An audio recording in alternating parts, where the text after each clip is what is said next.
he said the famous words, "Here, I'll let you try the first one for free." And that was it. Damn. Next day I was doing 2, then 3, then 10, 20.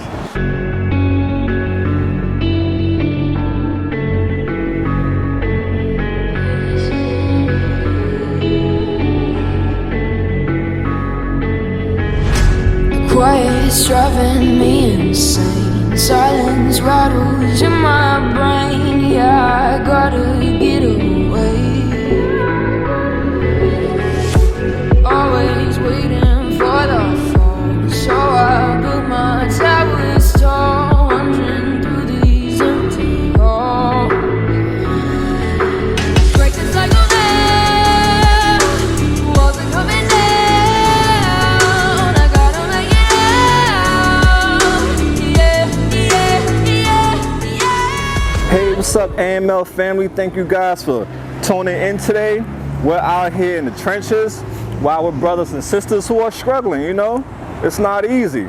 And society is so messed up, they look down on us instead of helping us. And we need more love instead of judgment. So that's why we do these videos, to help people who are recovered and help people who are doing research, and also help people who don't understand addiction.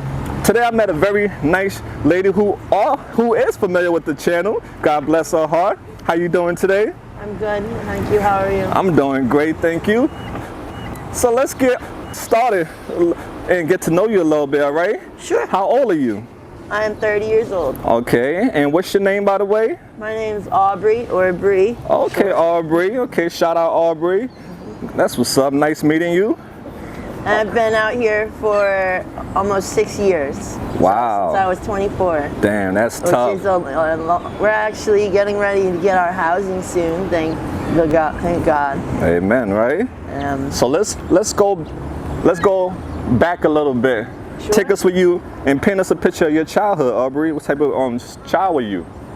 I was a happy child, man. I was an only child, so I remember my parents set me down and were like, "Oh, you want to have a brother or a sister?" I said, "I want an older brother," because I wanted someone, like, you know, to be there in case somebody messed with me. And Right. there's only me, and my dad has 2 sisters and a brother, and there's only 2 of us, like, grandchildren. Like, there's no other children, you know. So I didn't have. And my parents were married and divorced 2 times to each other, and then Wow. which they gave it a long, hard run. They're not together now, but you know, I wish I had siblings, but then I kind of wish I didn't, because what I had to go through with that. It was that's a lot of, I guess, why I'm here, where I am. I feel. I'm not blaming my parents by any means for my addiction or anything. Right. But Let me get this that's angle. definitely what started it. Wow. So growing up, how was the environment in your household? Was it like toxic? Well, when I was really little, I didn't understand, you know, like my dad would be like living with my grandmother, and my mom would, you know, it'd be just me and my mom. It's been me and my mom a lot. Like, my mom is the most amazing person in the world. I love my mother. And my parents live in South Carolina, so I talk to them quite often. Like, I'm sure you can imagine having your only child on the street in Philadelphia, like the opiate capital of the world, you know? Like, Yeah. Man, that's tough. And so, you know, they do still talk to each other, like, because if I call one of them, you know, they'll call, "Oh, I heard from her today." Because unfortunately, they say, like, when the phone rings, they know it's probably me, but they worry every time that they're gonna get that call, you know. Unfortunately. Wow. Are you afraid of dying? Not really. I mean, you kind of get afraid of, I don't really, like, I tell my mom, I don't look at it like anymore as like, how am I going to get high today? I look at it more like, how am I going to stay well today? Yeah, and that's a lot of people struggle out here trying to stay well. So let's go back a little bit and tell us, do you have any favorite childhood memories you can think of? Yeah. A lot of time, you know, I can remember waiting for my father to come and pick me up, and I would sit on the porch until the sun would go down, just hoping for that red pickup to pull up, and it wouldn't. And you know, I'm sorry if I get emotional. It's okay. You're human. It's natural. It's emotional. So my mom did I'd say a wonderful job trying to, I guess, distract me from that. And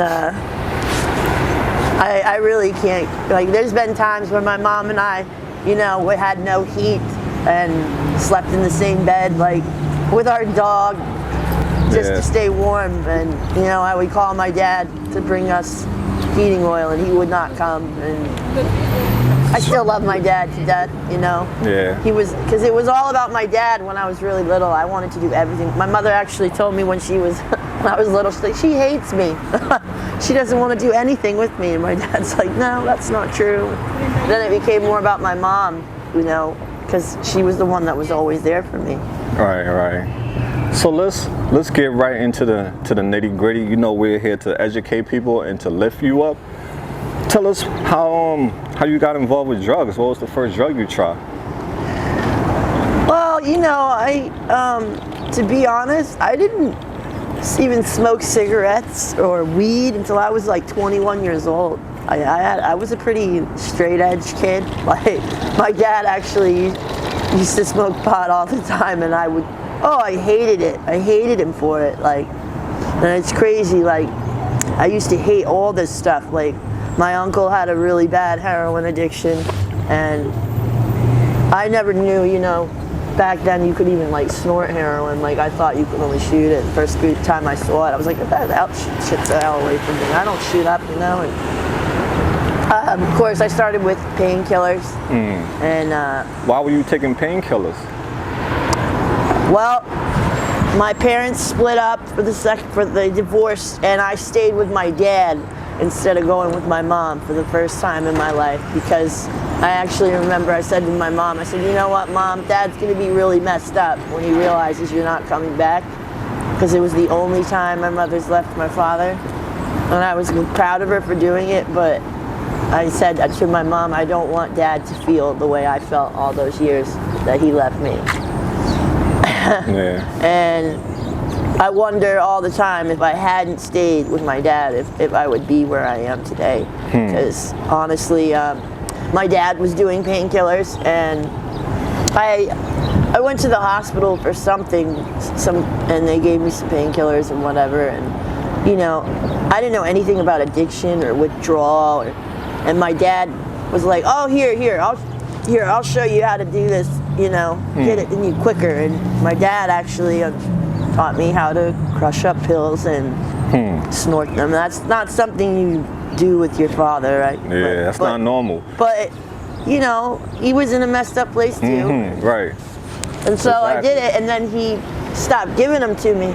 So I was like sick, you know, and I thought I had the flu, so I went to the doctor. And so I told my best friend at the time, he's actually dead now. He died from an overdose. Oh, sorry. Yeah. And he told me, he goes, I'm like, look, I went to the doctor, and I don't know, I don't got the flu. He's like, you're addicted to those pills. I'm like, what are you talking about? He's like, you're going through withdrawal. I'm like, she's telling me if I don't get more of those pills, I'm gonna be sick. He's like, yeah. I'm like, for how long? He's like a week. And I'm like, oh no, fuck that. Where can I get some of these pills? And so I was buying, you know, like Roxy's and oxycodone and Dilaudids, and it's expensive, you know. It's like $30 each. And so one day, my best friend and I, you know, we would party on the weekend. I used to envy him. He would party on the weekend and then just be like nothing all week, and I'm struggling to get the money to, you know, be right all week. And he had money, and calling all around, no one has any Roxy's. And so my friend, she's like, oh, my boyfriend's gonna come over, he's got something way better than Roxy's. So I'm thinking, like, you know, Dilaudid or something great, and he's like, pulls out all these little bags, and I'm like, what the hell is that? And I didn't know. I came, you know, from a little country family, like, I didn't know any slang or anything. They're like, oh, it's horse. I'm like, what the hell is that? It's smack. I'm like, it's heroin. I'm like, oh, no, get that the hell away from me. I don't shoot up. I'm like, oh, you don't gotta shoot. I'm like, nah. So I go upstairs. My friend's like, well, what happened? I'm like, dude, he had some fucking heroin. He said, well, did you get any? I'm like, what? No. What the hell you mean? So he told me to call him back. And he told me, this is how he got me, which, I mean, no offense, dealers are just out to get you, man. Like, they don't care about, like, he said the famous words, here, I'll let you try the first one for free. And that was it. Damn. Next day I was doing 2, then 3, then 10, 20. And so the first time you did it, do you shoot it or do you snort it? I snorted it. So currently you shoot it? You shoot it now? I smoke it now. Oh, you smoke it? I stopped shooting it. I was shooting. Tell us the difference for those of us who are curious between the three: snorting, shooting, and well, smoking. now I'm on the fentanyl here. That's the big thing. I was doing real heroin until we moved here 5 years ago. We were going to New York, and we, like they say, it is a true thing. We got stuck here, and it happens, dude. You will do the dumbest. Like, we sold our car, everything, and we were homeless, like, like just like that. So you drove. I'm sorry for cutting you off. You came from New York down here, and you got stuck. We came from South Carolina. South Carolina, okay. Here. And we were got going stuck. to New York, and we got stuck here because So my husband's from New York. So you guys came here to cop, and when you came to cop, that was it. We didn't leave. Damn. We were just stuck. And that's why they call it the black hole. People come here from all over and get stuck. It's true. I thought it was funny at first, like, yeah, okay, we're gonna get right out of here. Damn. No. That's crazy. Almost 6 years. 6 years. Wow. And on the street the whole time. Are your family looking for you or anything? Are you aware of anybody looking for you? Because a lot of the girls, their family look for them, they go missing. Do you keep in touch with your family? I do. And I could go home if I wanted, but I'd have to be clean. So. Yeah, I hear you. You got to be clean. So. But I definitely, I can't not talk to my parents. Like, they're all I have, really. Right. Besides my husband, of course. But. So, the first time you snorted heroin, how did it make you feel? Hi, babe. I guess it made me not feel. One of the best analogies I ever heard, I went to an addiction therapist when I was clean one time, and I was clean for 9 months, cold turkey, and it was not easy, but I wanted to be clean. You have to want it for yourself. If it was as easy as everyone that loves us wanting it for us, we would all be clean. Right. I wish it was that easy. Why is it so hard to quit? Besides the withdrawal. Okay, we all know the withdrawal is what keep a lot of people. Never matter thing. But people have battled that withdrawal and won. So why is it that so many other people find it so hard to fight? I think because, like, a lot of people have things that they, that got them on that road, and they just don't want to deal with it, like, emotionally. Right. Like, I need to deal with, like, stuff with my dad and all of that stuff, and I think that. Because, like I was going to say, my therapist told me heroin is a box. That when we do that heroin, we put all our bad feelings in that box and it shuts it up. But when the high goes away, the box is right there with all of our stuff still right there for us to deal with. I thought that was a really cool analogy. Yeah, that's absolutely right. So what all have you lost due to your addiction? Lost my car. My relationships with my family are definitely not the same. My mother's parents took me in many times when I tried to get sober, and I, was putting on a good show for them. And then,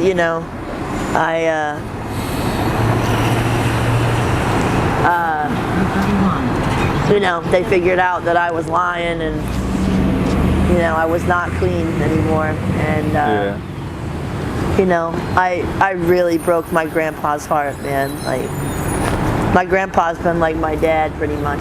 Yeah. And, you know, like that relationship for sure is ruined. And that, I mean, may not seem like a lot to some people to lose, but it is to me.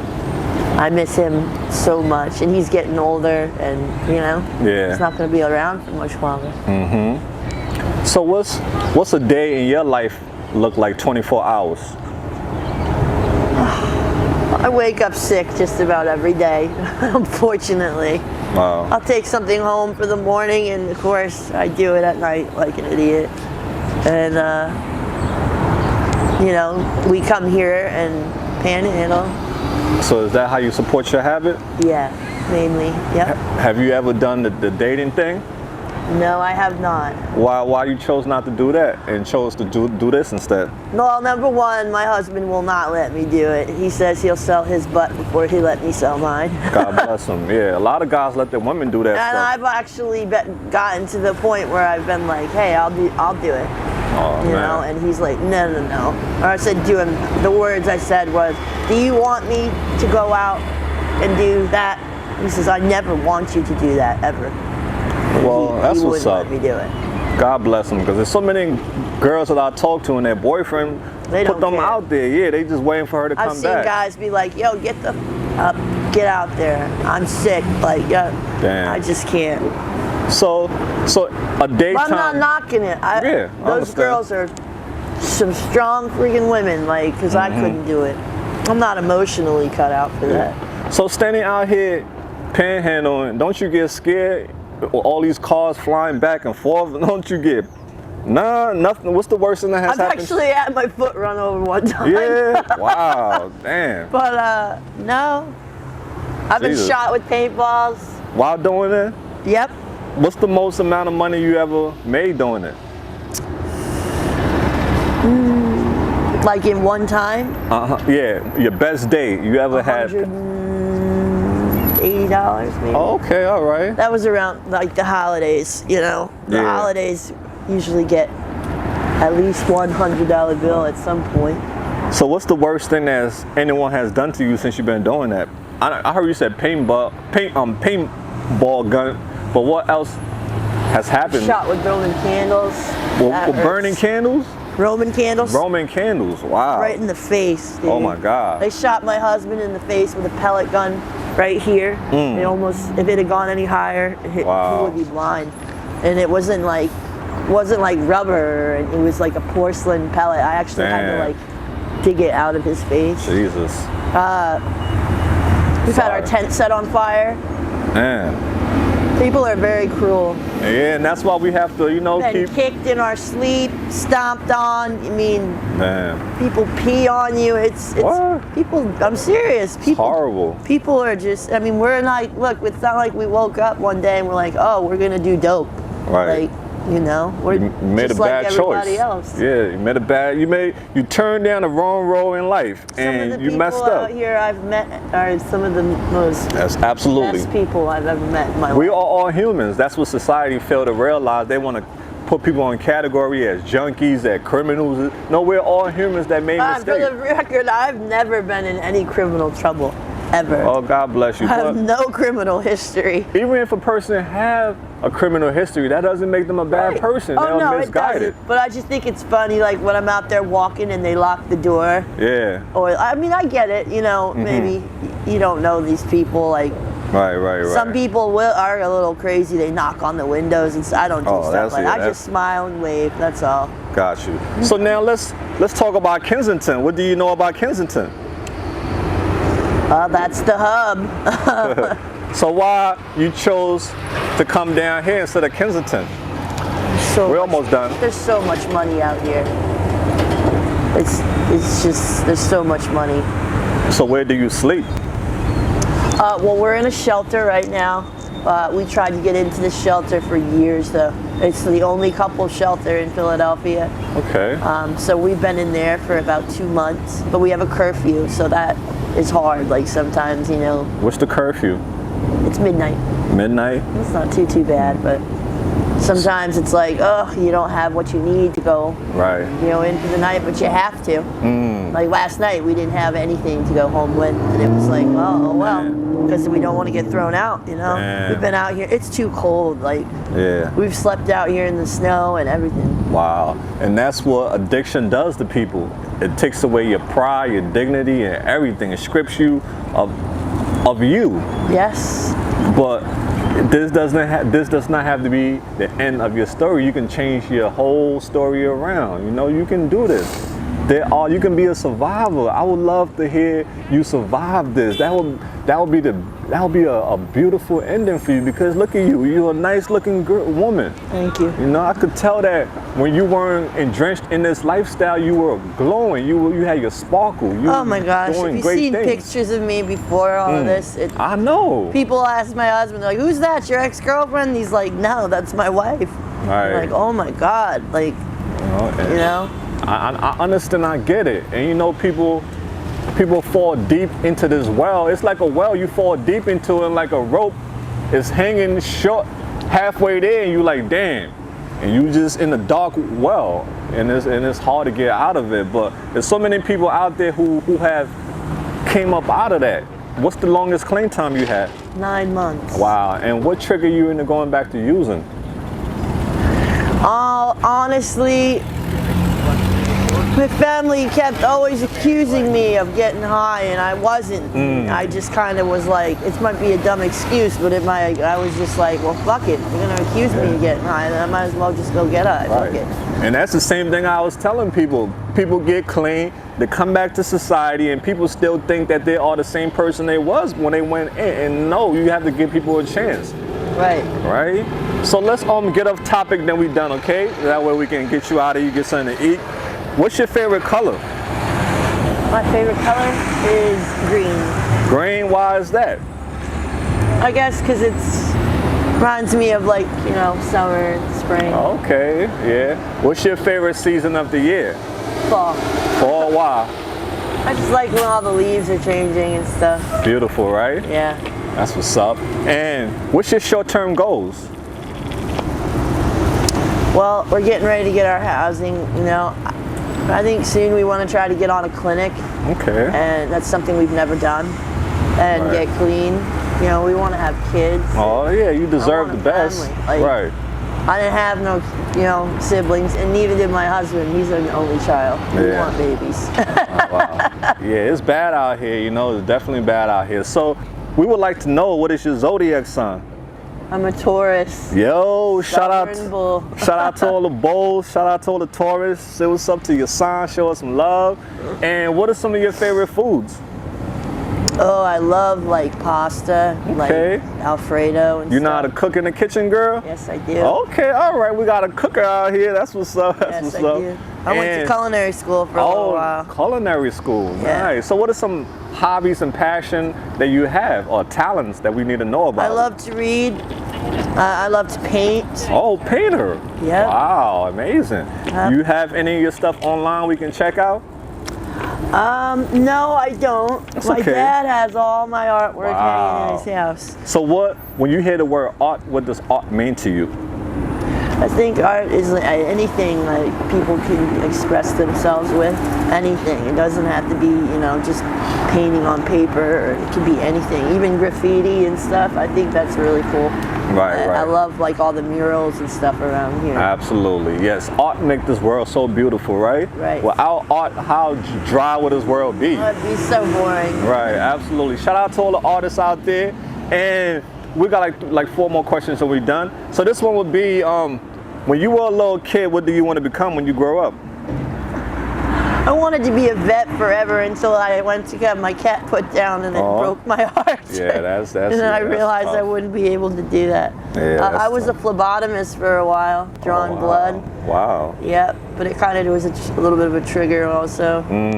So, but I did tough. do that when I was clean the last time. Right. If you can be any animal, what animal will you be? Probably a cat. They like cat. to sleep a lot. Shout out to all the cat lovers. You know we the cat lovers out there. And okay, so you are currently in a relationship. What do you look for in a partner? Honesty, for sure. He is honest with me all the time, even if it hurts my feelings, which usually it doesn't. And just trust, you know. If you don't have trust, you don't have anything. Right, absolutely. I mean, this guy's been sleeping next to me on the sidewalk for 5 years. Like, hello. Yeah, We're in it to win it. Yeah, and both of you guys are straight riders, I'll tell you that. Yeah, that's y'all a ride hard couple, because you know, two couples in addiction, that's tough sometimes, It's you know? extremely hard. Yeah, it's definitely hard. Okay, There's- go ahead, I'm sorry. There's times where, you know, he will definitely be like, oh, we're both sick and we don't have very much, and he gives it to me, and you know, that's right. hard. Right. So now, if your friends and your family were supposed to see this video, what message would you like to send to them? I guess that I'm sorry that I am where I am, and that there's not a moment that goes by that I don't think about them. Absolutely. If you had 3 wishes in this world, what would your 3 wishes be? To be clean and stay clean, and, you know, Beautiful. be normal, and you know, have a family, and Yes. put this behind. I wish it go all the way behind, far away into out of existence. I want you to be free. You know, I pray you get release of all your demons, because you don't deserve this life at all. You deserve so much better than this. All right. Thank you. So now you got this. So this question would be, what was your favorite subject in school? History. History. Okay. Yep. All right. That's what's up. And if you could pick to fly or to be invisible, which one would you pick? To fly. Why? I don't know, I guess just to get around faster. Absolutely. Yo, shout out to all my flyers out there, you know, with the Bird Gang. And this one would be, Aubrey, there are a lot of people in this world who judge people who are struggling with addiction. And it's horrible. It's really sad. We are all humans. We're not supposed to be, you know, treating our own kind like that. No matter what. Skin color, it doesn't, we're all one inside. So, Aubrey. We all bleed the same. Absolutely. What is your message to the world? My message is, don't judge anybody by how they look or what their struggle is, because no one's walk is the same. Like, you know, like people say, oh, my mom died too. No, it's not the same. Everybody has a different, everyone's path is different. There's a step or two different in everyone's path. Right. And, you know, shouldn't judge anybody. Like, I try not to judge anybody by where they came from or what they went through. Right. Well, that's beautiful of you, and wish there was more people can catch on to that, not to judge people, you know? So last one will be Aubrey, so I can let you go, dear. AML family, thank you so much for listening to Aubrey's story. Let's give her all in positive encouragement and let her know that, you know, she can get up out of here. She have done it before 9 months, and she can get even more and beyond. She deserves much more better. You know, this is not the life for her. You see, it's out here, it's cold. You know, she deserves to be somewhere warm, you know, doing the things that women love to do. Right, guys? So drop all the positive comments for her. So Aubrey, this one would be the last one for us to go home would be, you know, what are some things that you're in need of that we can help you with? Oh, anything is helpful. Anything. Food, clothes, money, anything is helpful. I don't turn anything down when people give me anything in panhandling. Right. I take every single thing that people give me, because everything does help. Yes, that absolutely. Is for sure. Okay. Well, thank you so much, Aubrey, for, you know, opening up and, you know, helping shine your light to save the world. AML family, I hope her story resonates with somebody and someone can take something away from her. Pray for her and, you know, continue to pray for everyone else. And remember, guys, don't be bitter, be better. AML Films, and we out there. Till next time, enjoy the rest of your day. Peace out.